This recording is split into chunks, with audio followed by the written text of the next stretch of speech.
और इस वक्त वकील अली ज़फ़र मीडिया से गुफ्तगू कर रहे हैं। एसोसिएशन ने की कि ये मामला सुप्रीम कोर्ट तक लाया जाए। आपको याद होगा इससे पहले जब पीटीआई ने ये कोशिश की थी कि इलेक्शंस पंजाब और केपीके के भी हों, तो सारी अपोजिशन पार्टीज़ जो थी, चूँकि वो हुकूमत में थी उस वक्त पीडीएम की, वो इसके ख़िलाफ़ थी। वो कह रहे थे इलेक्शन नहीं होना चाहिए। बहरहाल वो माजी है, अब हमें मुस्तकबिल की तरफ देखना है। मेरी नज़र में माजी में क्या हुआ वो भूल जाएं। अब एक नया खुशखबरी आ गई है, एक नया ईरा शुरू होने लगा है मुल्क में इलेक्शंस का। अब हम मुस्तकबिल की तरफ देखें। सबका काम है कि इस इलेक्शन को फ्री, फेयर और जस्ट बनाएं, इनको आज़ाद इलेक्शन बनाएं, इनको ऐसे इलेक्शन बनाएं जिसमें सबको लेवल प्लेइंग फील्ड मिले। इसको ऐसा इलेक्शन बनाएं जो कि हमेशा याद रखे, हमारा मुल्क याद रखे, हमारी तारीख याद रखे कि ये इलेक्शन होता है, ये दुरुस्त इलेक्शन होता है। अब हमारी सारी काविश इलेक्शन कराने की तरफ होनी चाहिए। हमें अपने माजी में किसने डिले किया, किसने नहीं डिले किया, ये भूल जाना चाहिए। मुस्तकबिल की तरफ देखें। इंशाल्लाह पाकिस्तान का मुस्तकबिल बहुत रोशन है, बहुत रोशन है। ये केस जो है ये पहले से अदालत में है। उमर अता बंदियाल साहब इसका फैसला नहीं करवा सके और अभी ये 2 समातों में इसका फैसला हो गया। आप समझते हैं कि इलेक्शन कमीशन की कोई नीयत में कसूर था या पेशा वराना तौर पर जो काजी साहब हैं वो ज़्यादा मजबूत थे उमर अता बंदियाल साहब की निस्बत? जी देखिए, मैं आपका सवाल बड़ा जायज़ है, किसी वक्त इस पर तबसरा करेंगे, लेकिन आज खुशी का दिन है। आज खुशी की बातें करें, आज फ्यूचर की बातें करें।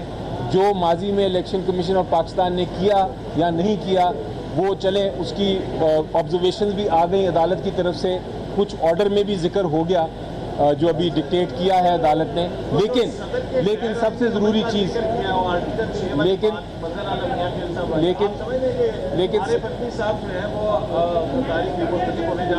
लेकिन सबसे ज़रूरी चीज़ जो है, मैं ख़त्म करके आपका जवाब देता हूँ। सबसे ज़रूरी चीज़ ये है कि इलेक्शन कमीशन ऑफ पाकिस्तान अब जो आने वाला वक्त है इसमें अपना किरदार पूरा अदा करे और अब कोई शिकायत ना रहे इलेक्शन कमीशन से। ऐसे किरदार जो हमेशा जो है वो इलेक्शंस करते हैं, उनका रास्ता बंद नहीं करना चाहिए सजा देकर उनको। बहुत अच्छी बात की आपने, बहुत अच्छी बात की आपने भी बात की कि प्रेसिडेंट या इलेक्शन कमीशन या किसी के खिलाफ एक्शन लिया जाए। अभी फ़िलहाल पोजीशन ये है, मेरा मौक़िफ़ ये है और बड़ा वाज़ेह मौक़िफ़ है, वो ये है कि ये पार्लियामेंट का काम है। उम्मीद ये है कि इस इलेक्शन के बाद जो पार्लियामेंट आएगा वो आइन में तरमीम करेगा, प्रॉपर कानून साजी करेगा और उस कानून साजी के ज़रिए कल को रोकेगा अगर कोई सदर या इलेक्शन कमीशन ऑफ पाकिस्तान या कोई और अदारा अगर इलेक्शन को डिले करने में कोई किसी किस्म की इक़दाम करेगा तो फिर उसकी सज़ा जो है उसको कॉन्स्टिट्यूशन अमेंडमेंट के ज़रिए दी जाएगी।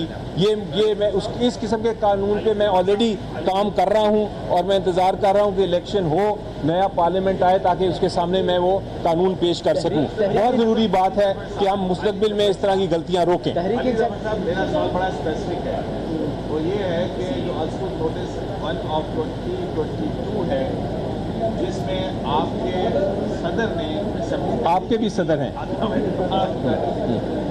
उसको गैर आईनी करार दिया गया और आज उस फैसले का हवाला दिया गया और फिर खसूस जस्टिस फजल आलम या खेल के नोट का हवाला दिया गया कि ये आर्टिकल 6 के ज़िम्मे में आती है आईनी खिलाफवर्जी, जिसमें 2 मुकदमा को और एग्जेक्टिव को पैरलाइज कर दिया था। ये तो मुशर्रफ से भी ज़्यादा संगीन जो है वो एक्ट था 3 नवंबर से।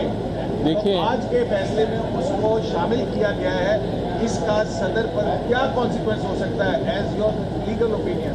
देखें, कोई कॉन्सिक्वेंस नहीं है। अदालत ने एक हिस्टोरिकल फैक्ट, एक तारीखी फैक्ट ज़रूर अपने रिकॉर्ड किया है कि ये पहले ये फैसला किया था हमने, जिसमें एक माइनॉरिटी ओपिनियन का जिक्र भी किया है।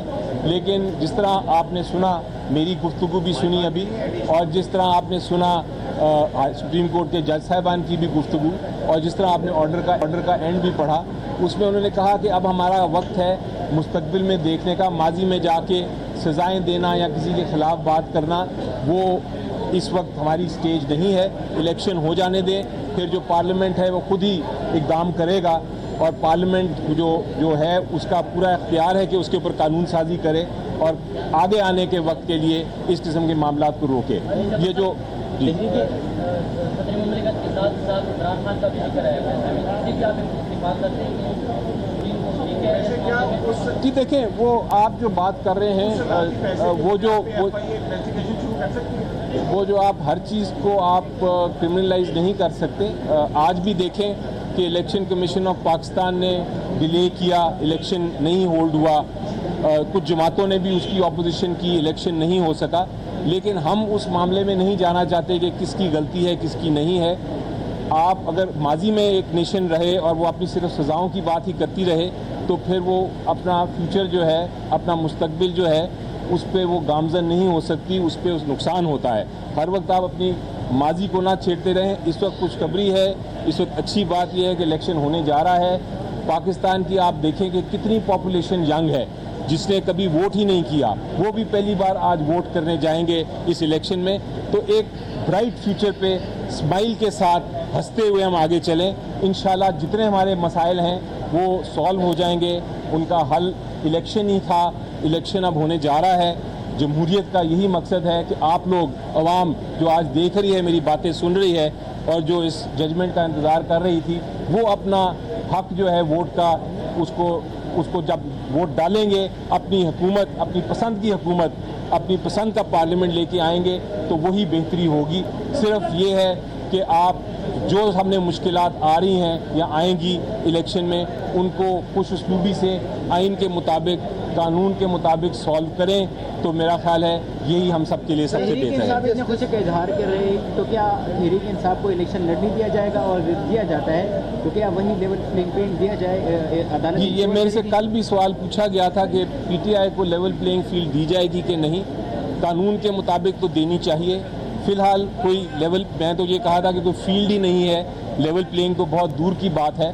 लेकिन अब जब के इलेक्शन का मोड शुरू हो गया है, इलेक्शन प्रोग्राम आने वाला है और इलेक्शनिंग की इजाज़त दी जाएगी, तो मेरा ख्याल है कि ये सारे मसाइल सॉल्व हो जाएंगे इंशाल्लाह, और उसमें लेवल प्लेइंग फील्ड भी मिल जाएगी हमको। लेकिन अगर ना मिली तो जिस तरह मैंने कल भी कहा था कि हम अदालत उज़्मा के सामने खड़े हैं, ये दरवाज़ा तो कभी बंद नहीं हो सकता।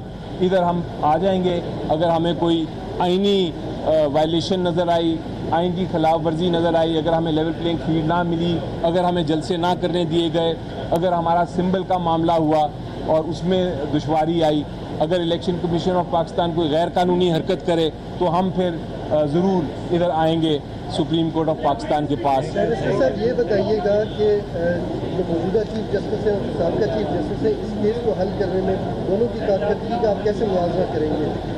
जी देखिए, पहला भी फैसला दुरुस्त है, ये भी फैसला दुरुस्त है, और अब का जो अंदाज़ा मुझे हो रहा है इस वक्त, सुप्रीम कोर्ट ऑफ पाकिस्तान ने बड़ा क्लियरली इसको एक नए एंगल से ट्रीट किया है कि उन्होंने तारीख जो है इलेक्शन की वो बाय कंसेंट दिलवाई है और सबकी कंसेंट ले ली है और वो अपना ऑर्डर का हिस्सा बना दिया है। तो अब मुझे कोई इसलिए ये शायद एक पुरानी जो मसाइल हुए थे उसको देखते हुए ये नया एक हल ढूंढा गया है। और नहीं, ये बताइए कि आपने जिस तरह कहा कि हमने अगर ना कर ली थी तो हम यहाँ पर आएंगे, तो आप 5 साल का मुस्तकबिल क्या दे रहे? तो शाखाना केस में नायल है, तो क्या वो 5 साल की सियासत से बाहर होंगे या कोई कार्रवाई आप डालेंगे यहाँ पर कि वो इलेक्शन में हिस्सा लेंगे? देखिए, उनका तोशाखाना का जो केस है उसकी अपील फाइल हुई है और उस केस में वो जो केस है, जो फैसला है, उसको इस्लामाबाद हाई कोर्ट ने सस्पेंड भी कर दिया है और उम्मीद ये है कि बहुत जल्द उसकी समाअत होगी और जो आपका केस है वो फैसला इमरान खान साहब के हक़ में आएगा और वो केस पिछली वाली जो जजमेंट है वो सेटिसाइड हो जाएगी, उसको कलअदम करार दे दिया जाएगा। तो मेरा ख्याल है ये सिर्फ एक कोई वक्त की बात है, थोड़े से वक्त में आप देखेंगे कि सारे फैसले इंसाफ और कानून के मुताबिक होंगे और इमरान खान साहब इलेक्शन इंशाल्लाह लेने जाएंगे। साहब थोड़ा सा ये बताइए, खान साहब की जो नाअहली की सज़ा तो मुअत्तल हुई है, तो वो नाअहली बरकरार है या वो भी मुअत्तल हो चुकी है? जी बिल्कुल, सीट एडजस्टमेंट नहीं होने जा रही किसी किस्म की। हम पीटीआई का ये बड़ा क्लियर मैंडेट है कि हम इलेक्शन जो है वो अपना खुद ही लड़ेंगे। इलेक्शन जो है उसमें किसी किस्म का इत्तेहाद पीपल्स पार्टी के साथ या पीएमएलएन के साथ या किसी और जमात के साथ इस पीटीआई के वकील अली ज़फ़र सुप्रीम कोर्ट के बाहर मीडिया से गुफ्तगू कर रहे थे। उनका कहना था कि ज़रूरी बात जो गलतियाँ की वो मुस्तकबिल में ना दोहराएं। उम्मीद है कि इलेक्शन के बाद आने वाला पार्लियामेंट आइन में तरमीम करेगा।